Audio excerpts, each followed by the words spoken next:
Assalamualaikum warahmatullahi wabarakatuh. Sobat RH sekalian, jumpa lagi kita di channel yang keren ini, Keren Cadas. Ya, sobat semuanya, saya bersama advokat senior, baru saja puluhan tahun menjadi advokat, Ahmad Wirawan Adnan. Assalamualaikum warahmatullahi wabarakatuh, Mas. Waalaikumsalam, Mas Refli. Jadi beliau ini kita nggak boleh pelan, harus kuat suaranya. Nah, Beliau ini kebetulan masih tergabung dalam Bala RRT juga, ya, Barisan Pembela. Kan masih kan, ya, tergabung ya. Seolah-olah kok akan tidak. Beliau ini tergabung, ya kan. Nah, coba lihat kelihatan pinternya kan, salah sedikit langsung Ada. tergabung dalam Bala RRT, Barisan Pembela Roy, Rismond dan Tifa atau Dokter Tifa. Kita sebentar lagi rapat, tapi kita manfaatkan waktu ya, karena waktu itu sangat berguna, apalagi di tengah terik hujan. Di tengah terik hujan. Terik hujan, wah itu kontradiksi interminus itu. Nah, karena itulah ada satu topik yang ingin kita bicarakan sebagai pembelajaran atau pendidikan publik soal pra-peradilan. Ya. Banyak yang mengatakan, "Waduh, kenapa enggak pra-peradilan? Kenapa enggak pra-peradilan kalau menemukan sesuatu yang keliru di dalam proses penyidikan yang dilakukan oleh penyidik Polda Metro Jaya misalnya begitu." Ya. Dan kita tahu bahwa track record pengadilan itu ya mayoritas, terutama kalau Anda dianggap berseberangan dengan penguasa, Ya. itu biasanya ditolak. Tapi begitu Anda dianggap dekat dengan penguasa, dalam status buronan pun bisa dikabulkan. Ya, dan dugaan korupsi pun bisa dikabulkannya. Zaman-zaman Bingen itu dulu kan, ya kan? Ya, betul. Itu ada, Bingen itu bahasa daerah saya. Dahulu itu. Zaman dahulu ya ada yang rekening-rekening agak gendut-gendut itu dikabulkan juga. Nah, gara-gara itulah presidennya dan kemudian sekarang secara resmi dimasukkan dalam KUHP yang baru ya. Undang-Undang nomor 20 tahun 2025. Mas Wirawan Adnan, Anda punya perspektif tertentu sepertinya ya. Within 15 menit sekarang kita mau rapat, silakan lakukan eksploitasi atau eksplorasi mengenai isu pra-peradilan di dalam KUHP yang baru. Silakan. Ya, terima kasih Mas Refli Harun, yang saya hormati dan juga saya kagumi. Ya. Terutama sebagai koordinator tim Bala RRT ini ya. Ada perluasan atau perluasan ruang lingkup pra-peradilan yang tidak ada di KUHP lama. Pertama itu adalah ada 3 sebetulnya yang major ya, yang saya katakan termasuk major itu adalah tentang upaya paksa ya. Tentang upaya paksa itu dulu di KUHP lama itu hanya ada penangkapan dan penahanan. Ya. Nah sekarang di dalam KUHP yang baru atau KUHP tahun 2005 itu telah diperluas. 2025. Ya. Telah diperluas menjadi adanya penangkapan, penahanan, penggeledahan dan penyitaan. Kalau zaman dulu penyitaan itu juga nggak ada peradilannya. nggak ada pra peradilannya. Sekarang ada, dan yang merupakan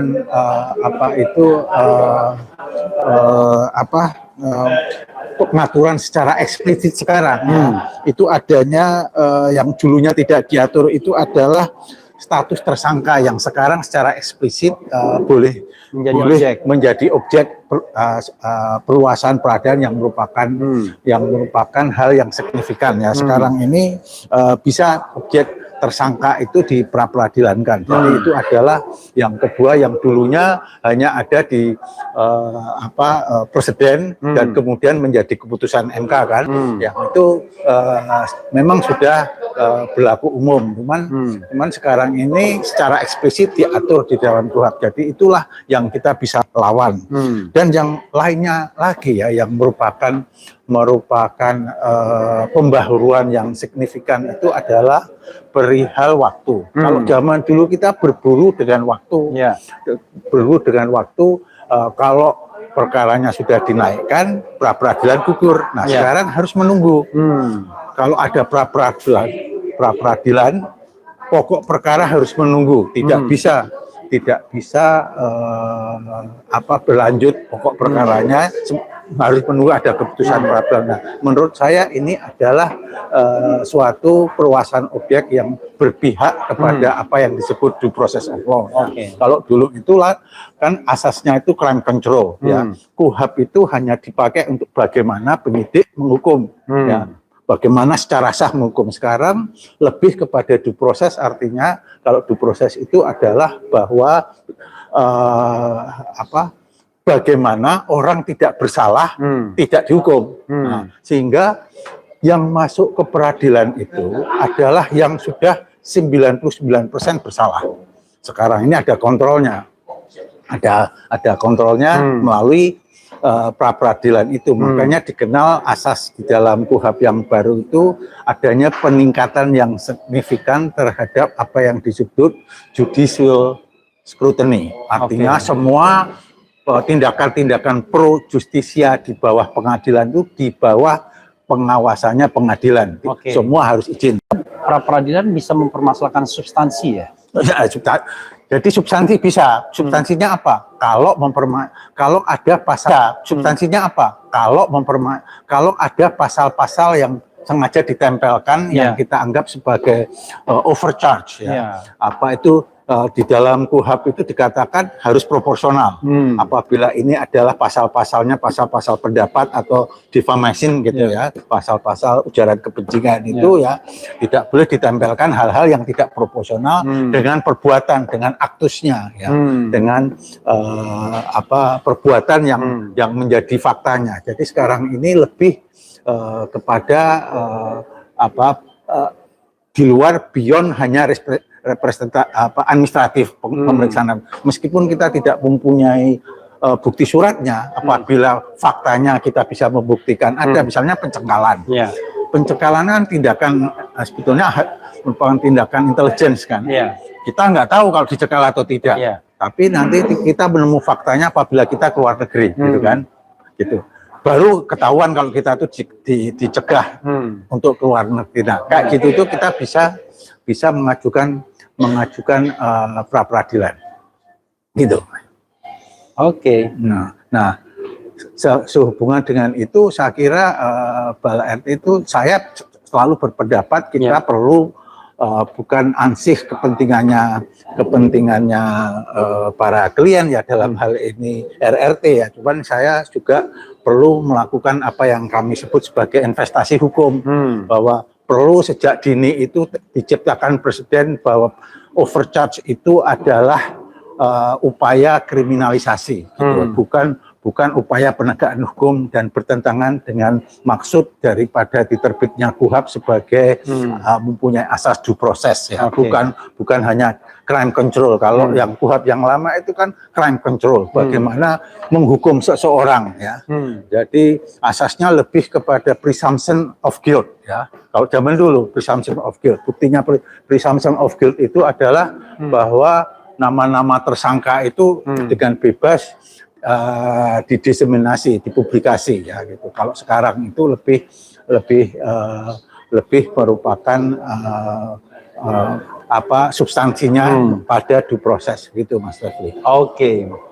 Jadi sebenarnya kan orang sering mempermasalahkan antara substansi dalam KUHP yang baru dengan bad memory mengenai pra peradilan ini. Bagaimana kita mengkompromikannya agar kemudian tidak ada keraguan untuk menggunakan jalur ini sebagai bagian dari upaya menegakkan keadilan.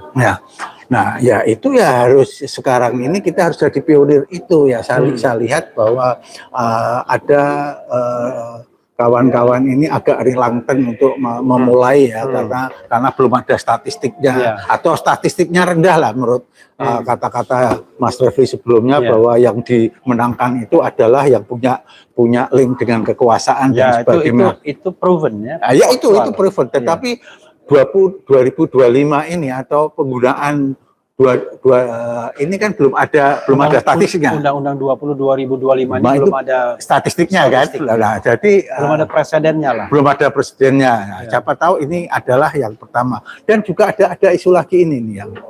Nah, kan tadi saya mengatakan bahwa menurut ketentuan KUHP itu tidak ada lagi bisa menghentikan proses pra peradilan apabila pokok perkaranya sudah dilimpahkan pengadilan. Nah, masalahnya sekarang ini kalau kita cicil bagaimana? Gitu. Kan nggak akan pernah naik itu. Iya. Nah, misalnya pertanyaan saya adalah apakah ketentuan bahwa ketika pra peradilan diajukan dan kasus atau masalah pokoknya dihentikan itu sesuatu yang firm dalam KUHP atau sebenarnya implisit? Enggak implisit, eksplisit. Eksplisit. Eksplisit ada. Di pasal berapa? Wah, kalau pasalnya saya Oke, lupa. harus. Tapi saya yakin saya sudah membaca semuanya, ada di pasalnya. Jadi eksplisit ada menghentikan proses pokok yang saya tadi yang saya sampaikan itu. Seandainya kita cicil bagaimana? Kali ini kita mempermasalahkan overcharge-nya dulu. Ditolak, kita mengucapkan masalah status tersangkanya dulu. Kan nggak naik nanti kan gitu bisa. Nah, itu harus ada ketegasan soal itu. Belum ada. Presidennya belum ada. Menarik ya. Gitu. Nah, masalahnya memang kadang-kadang kepatuhan atau ketaatan pada hukum itu kadang-kadang tidak ada, justru di penegak hukum sendiri. Ya, betul ya. Okay, that's the problem of Indonesia ya. Ya. Okay, last word as a closing statement karena kita harus rapat. Silakan Mas Wiranto. Nah, closing statement saya bahwa ini adalah upaya yang perlu kita lakukan terhadap kawan-kawan yang mempunyai status sebagai tersangka, karena lebih menjanjikan. KUHP ini lebih menjanjikan karena apa? Sekarang ini perbuatan pro justisia di bawah pengadilan itu adalah closely monitored by pengadilan, sehingga tidak lagi bisa sewenang-wenang. Saya mengistilahkan bahwa tidak lagi adanya dark hole ya, adanya black hole pada penyidikan, tidak lagi. Itu dulu adalah merupakan ghost, bukan hantu. Nah, sekarang ini adalah semuanya di bawah pengadilan, dan kita perlu melakukan investasi hukum terhadap adanya forum pra peradilan ini. Begitu Mas Refli. Oke, ya saudara sekalian, ini just introduction pemanasan karena waktu kita sempit, kita mau rapat. Doakan kita ya bahwa kita tetap di jalan yang benar untuk menegakkan kebenaran dan keadilan, bukan mencari pembenaran. Karena kita yakin dari awal yang namanya kebebasan berekspresi, beropini, berpendapat itu adalah sesuatu yang dijamin konstitusi, termasuk untuk mengatakan Presiden Republik Indonesia ke-7 punya ijazah palsu, kan? Dan itu sudah digunakan dalam berbagai kontestasi pemilu, mulai dari wali kota sampai presiden. Dan statement palsu itu belum berubah hingga saat ini, 99,9% palsu. Wassalamualaikum warahmatullahi wabarakatuh.